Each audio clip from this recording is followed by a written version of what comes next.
Early on. I've had 2 complaints on the roads.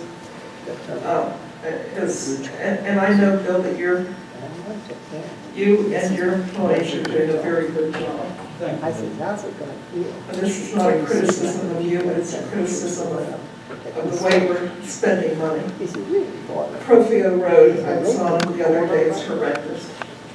Not the entire thing, Money out. but some big portions of it. That's a disgrace. It really is, and there were complaints, and that's what sent me out there. The other one is a portion of Coleman Road that's near Bruce Gasbo's property. Bruce, are you here? Are you still here? He left. Oh, he left, okay. I've not been out to see it. That road was just done a few years ago. But it's bad again, bad. And we need to direct our attention to those 2 roads along with, what's the road that goes out to Peters Township? Hahn Road, as soon as we get Coleman Road done.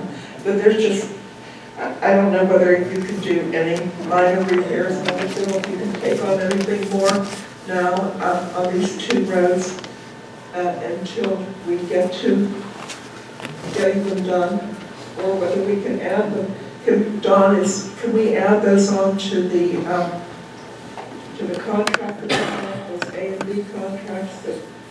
We can look at our unit prices and determine what cost would be to make some improvements, but in my latest manager's report for this month, I did indicate to the board that I had submitted 2 grants. Yes. I should hear back from Jessica any day now and find out whether or not they're considering our grants. What are those, mud and gravel roads? Well, they're dirt and gravel, you'll be surprised. The dirt and gravel road program uses a special aggregate, but it also allows us, I think part of that grant that I applied for, allows us to improve the drainage on that road as well. Well, that's good. I mean, could we get that money and do the drainage and then do what we want on top of it? Sure, we could do that as well, and I'm waiting for her comments back to find out what take there is to see if we qualify. One, she thought it would be very likely that we would qualify, but a lot of times they like to trim some things down and cut the grant award amount down. I think one section I applied for was $186,000. The other section was $216,000. The other section? What I did was I had to take Hahn Road and divide it into 2 segments. Maple Lane being the central divider for both segments. So all in all, it's probably about $400,000 worth of grants.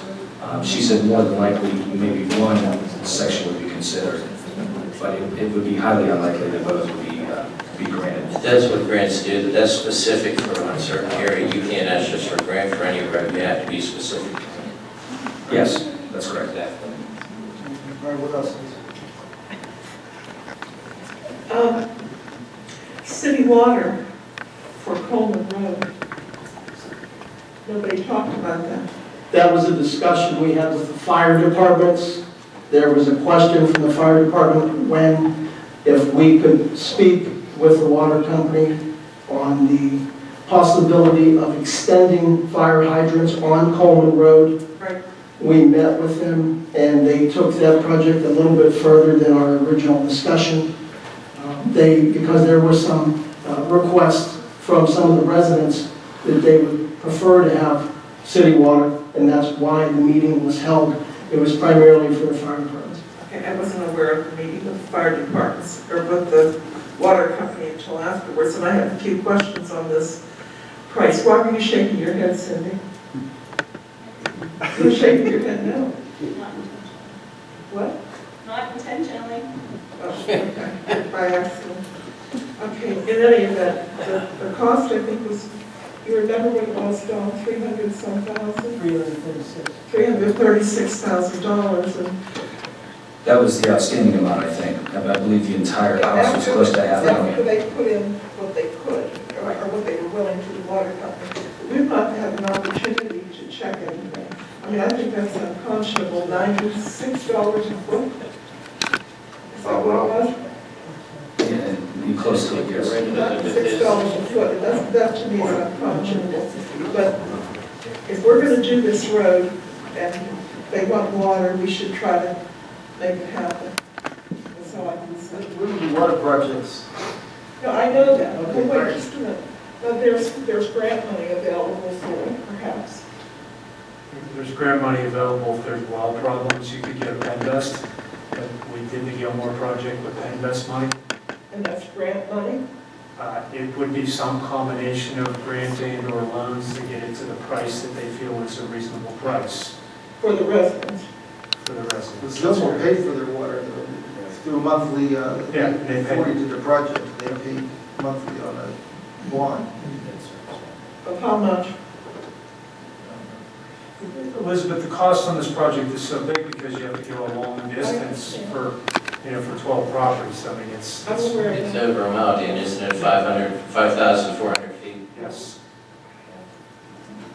Okay, well, there are also some other things that we can consider. I know that the 980 project, we did that about 8 or 9 years ago, it seems like. From somewhere on 980, maybe from Canonsburg Supply and Equipment to Vincennes Road. And originally there were 65 homes. Well, even before that, I'll go back 15 years, it was $13,000 if we wanted city water, and we signed a demand note that we would pay for it at the time that everyone else agreed to it. And then it came down to $6,000, and that was still a lot. That was like 12 years ago. So I think Kevin Camerson started out, and he got 65 homes, and I knew there were more than that. So we went out and canvassed the area, and we ended up with 105 homes. We also contacted the OCA, that's the Office of Consumer Advocates, because they wanted to put in a 12-inch line. And the attorney was Diana Dustman. She came out, she's the same one that handled the project in later years for Hickory. And I think that it came down to $3,000 and then $2,100, and we had a meeting asking for help from Vic Leskovitz and what? Yeah, Barry Stowe, and they were not very cooperative. And it was suggested that we approve it because I think the people on Papp Road were doing it for $2,100. That's not what it started out. It started out much higher. But then they got some grants Yeah. and they brought it down. $456. In any event, we, What's that? It ended up being $456. Remember that was a refund. No, that was a refund. My husband would know that. okay, in any event, what happened was this, we contacted the OCA, she came out, and after she went over what they were doing, brought the cost down from $3,600, whatever the price was, the lowest price at that point, to $35 a tap in fee, and that's what we paid to do. And I don't know if we can do this now, but I would suggest that we try it with the people that live on that road. I don't know anything about what their rates are, what their charges are, and what size line they need. I do know that it's an 8-inch line. And an 8-inch is a standard line, that's the minimum size line. that you Yeah, can I think they wanted to put a 12-inch on 980. Yeah, that's more of a distribution line. Yeah. So That's where it that, starts with the residents. yeah, with the residents. So that's something that we might be able to pursue. I really think that this is an opportunity that we should try not to pass up. That before we put the good road in. Is this something that the board is willing to cooperate on and work with us to try to help us do this? I don't know. Think of some things. I thought of some things about church. I'll be happy to contact the OCA. I know Diane Dustman. We had dinner a couple of times together when she came out on the Hickory Farm. She did an excellent job, and there's no charge to the residents. So I can do everything on behalf of the residents. Maybe you can contact Jason Ortete too and see if there's anything that they can do through the state too, but that might not be a bad idea to check into. Okay.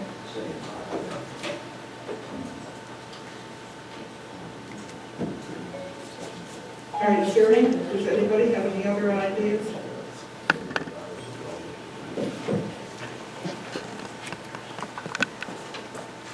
Anything else? Yeah, I said, does anyone have any other ideas? Everybody wants quiet on me. Well, I mean, the issue, Elizabeth, I think from a Penvest standpoint would be, what is the health of the water out there that the residents are using? Do they have good water, their wells been tested? So if you can prove that a certain number of those wells are not functioning, Contaminated. yeah, then there's. What, E. there's- coli or what do we need to have? That would be one issue, you know, whatever they can be tested for. E. coli would be the biggest one, or any other contaminants that might lead to some waterborne disease. I mean, that would definitely be something that you could go meet with Penvest, and Larry Gasparotto is the guy from Penvest who's still around. You can show him this project and see what he thinks about that. I'm glad just to send it to him and see what he thinks from a Penvest standpoint. If we can meet any criteria. Do you have the names, perhaps phone numbers of the people that live on Coleman Road? Bruce can pull up, he can propagate a list. Bruce, Yes. do you have the names and phone numbers? I wouldn't have the phone numbers, but I have their names. Okay. Okay, can you get this to me? Yes, I can.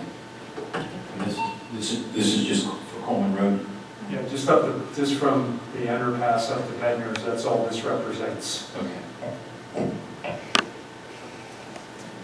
Anything else? I'm looking. Moving on. Wait just a minute. Can I ask you in the future that you add these to the agenda? Like under new business and old business? I didn't know we were going to talk about We're bringing them up. it.